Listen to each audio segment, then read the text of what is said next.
Selamat datang di pertemuan kedua. Pertemuan kedua kali ini akan membahas tentang Kingdom Protista dan juga Kingdom Animalia. Namun yang pertama kali akan dibahas adalah Kingdom Protista.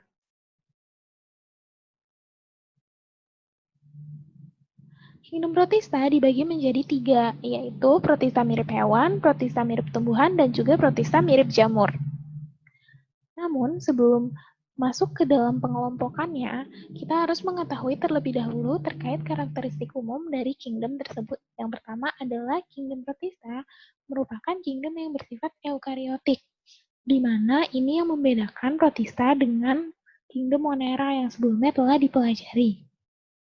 Respirasi dari kingdom ini merupakan respirasi aerob, dengan sebagian besar organismenya uniseluler, namun ada juga yang multiseluler. Dan reproduksinya sudah terbagi menjadi 2, aseksual dan juga seksual, dengan hidup bebas maupun bersimbiosis dengan organisme lain.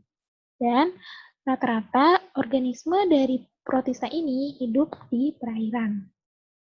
Selanjutnya, protista ini dibagi menjadi 2 bentuk bagaimana cara hidupnya, sesuai dengan cara hidupnya. Yang pertama adalah fotoautotrof. Fotoautotrof ini merupakan organisme yang dapat membuat makanannya sendiri dengan bantuan cahaya. Contohnya adalah Chlorophyta dan Phaeophyta yang identik dengan protista mirip tumbuhan. Selanjutnya adalah heterotrof. Heterotrof ini merupakan organisme yang membutuhkan organisme lain untuk bertahan hidup. Contohnya adalah Rhizopoda dan Oomycota. Rhizopoda ini merupakan protista mirip hewan dan Oomycota merupakan protista mirip jamur. Selanjutnya kita lanjut kepada protista mirip hewan atau yang biasa kita kenal dengan protozoa. Protozoa diklasifikasikan menjadi 4 bentuk, yaitu flagellata, rhizopoda, ciliata, dan sporozoa. Keempat klasifikasi ini dibedakan berdasarkan alat geraknya, di mana flagel identik atau jelas dengan flagel. Dan rhizopoda ini kita biasanya menyebutnya dengan kaki semu, karena ia tidak memiliki kaki yang jelas atau alat gerak yang jelas, tetapi dapat bergerak. Ciliata sendiri, alat geraknya adalah silia, berupa silia-silia yang ada di sekujur tubuh organisme. Dan yang terakhir adalah sporozoa. Sporozoa ini sendiri sebenarnya hampir mirip seperti rhizopoda atau menggunakan kaki semu, namun sporozoa ini lebih identik bahwa dia merupakan organisme yang lebih banyak berupa parasit. Nah, berikut adalah contoh dari keempat klasifikasi tersebut. Mungkin dapat dilihat dari contoh-contoh tersebut dan kalian dapat mengira-ngira mana contoh dari klasifikasi yang telah dijelaskan sebelumnya. Kita mulai dari Euglena. Terlihat jelas bahwa di gambar Euglena itu terdapat flagel. Maka Euglena masuk kepada klasifikasi dari flagellata. Selanjutnya adalah amoeba. Amoeba ini tidak memiliki kaki atau tidak memiliki alat gerak yang terlihat jelas, sehingga kita dapat menyebutnya sebagai kaki semu atau kaki yang tidak terlihat, sehingga dia dapat masuk kepada klasifikasi dari rhizopoda. Selanjutnya adalah paramecium. Di gambar terlihat bahwa sekujur tubuh dari paramecium itu dipenuhi dengan silia, sehingga dapat terlihat jelas bahwa paramecium masuk ke dalam kelompok ciliata. Dan yang terakhir adalah plasmodium, yang sangat identik dengan parasit dari penyakit malaria, sehingga plasmodium ini dikelompokkan ke dalam sporozoa. Berikutnya, kita akan mempelajari tentang daur hidup dari plasmodium. Biasanya ini seringkali keluar di soal dan memang banyak ditemui, karena plasmodium merupakan salah satu yang menyebabkan terjadinya penyakit malaria. Jadi daur hidupnya ini terbagi 2. Ada aseksual dan juga seksual, di mana aseksual terjadi di dalam tubuh manusia dan seksualnya terjadi di dalam tubuh nyamuk. Seksualnya itu dimulai dari pertemuan sperma dan sel telur yang menghasilkan zigot. Dan dari zigot dihasilkanlah oosit dan sampai ke sporozoid. Sporozoid inilah yang nanti akan masuk ke dalam tubuh manusia, tepatnya di organ hati. Di organ hati akan terbentuklah merozoid yang nantinya akan terbawa hingga ke sel darah merah. Selanjutnya adalah peran dari protozoa. Peran dari protozoa kebanyakan merupakan peran yang tidak menguntungkan atau merugikan, karena lebih banyak menyebabkan penyakit-penyakit seperti diare, disentri, malaria, balantidiosis, penyakit tidur, bahkan hingga penyakit surah. Meskipun ada juga peran yang memang menguntungkan, seperti untuk pembuatan bahan peledak dan penggosok, serta untuk indikator dari keberadaan minyak bumi. Nah, selanjutnya adalah protista mirip tumbuhan atau yang biasa kita sebut dengan algae. Protista mirip tumbuhan ini dibedakan berdasarkan pigmen yang ada pada protista tersebut. Yang pertama adalah alga hijau atau chlorophyta. Yang sudah jelas berarti pigmennya yang berada di dalam alga tersebut adalah klorofil tipe A dan D karena alga hijau sendiri masuk ke dalam organisme fotoautotrof, di mana dia mempunyai dinding sel berupa selulosa dan habitatnya berada di air tawar dan laut. Alga hijau ini juga memiliki banyak bentuk, mulai dari yang hanya bersel satu, berbentuk koloni, berbentuk benang, hingga berbentuk lembaran.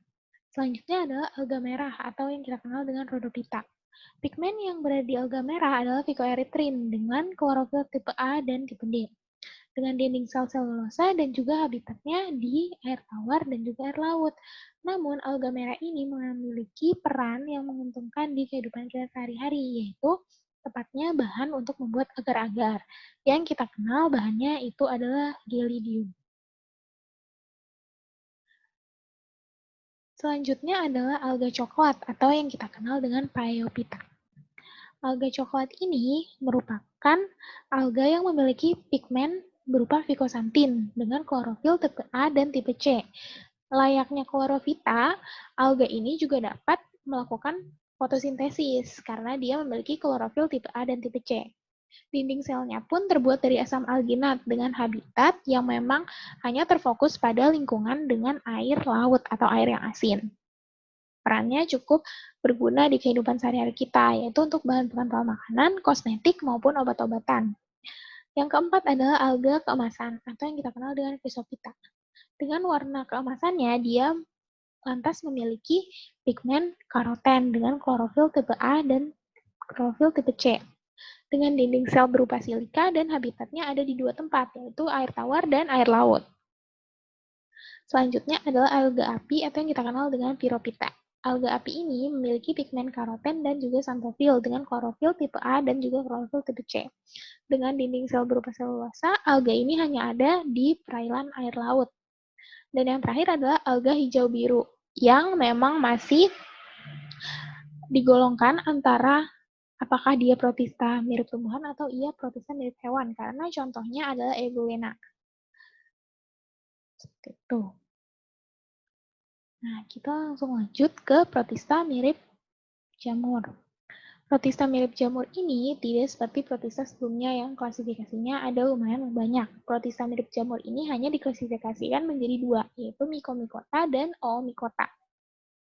Dari kedua klasifikasi ini, atau kedua pengelompokan ini, yang paling mirip daur hidupnya dengan jamur asli adalah Oomycota, karena reproduksinya memang dari awal sudah ada spora, dari vegetatif hingga generatif. Sedangkan dari Mycomycota ini, di generatifnya itu dia berupa singgami. Sedangkan singgami ini adalah peleburan sel yang bahkan jantan atau betinanya itu tidak diketahui. Oomycota juga memiliki hifa yang memang identik dengan kingdom bumi. Berikut adalah daur hidup dari Mycomycota yang dimulai dari sporangium, lalu mulai sporanya berkecambah ke sel ameboid. Bisa dilihat sel ameboidnya itu juga tidak jelas mana sel jantan maupun sel betinanya, yang pada akhirnya menjadi zigot, plasmodium muda, dan hingga ke plasmodium dewasa. Selanjutnya adalah siklus hidup Oomycota. Siklus hidup Oomycota ini dia aseksualnya itu dengan zoospora dan seksualnya dengan oospora. Mungkin bisa terlihat bahwa dia juga sudah terdapat miselium juga, di mana itu juga merupakan salah satu ciri dari jamur yang sejati. Nah, Setelah sudah dijelaskan ketiga jenis protista tersebut, protista mirip hewan, protista mirip tumbuhan, dan juga protista mirip jamur. Ketiga protista tersebut memiliki ciri khasnya masing-masing yang dapat membedakan dengan protista jenis lainnya. Di protista mirip hewan, itu ciri khasnya berdasarkan dengan alat geraknya. Di protista tumbuhan itu dengan pigmen, dan protista mirip jamur itu sudah jelas, hanya protista mirip jamur yang memiliki spora di antara kedua protista lainnya. Sekian penjelasan mengenai kingdom protista, yang akan dilanjutkan selanjutnya dengan penjelasan terkait kingdom animalia.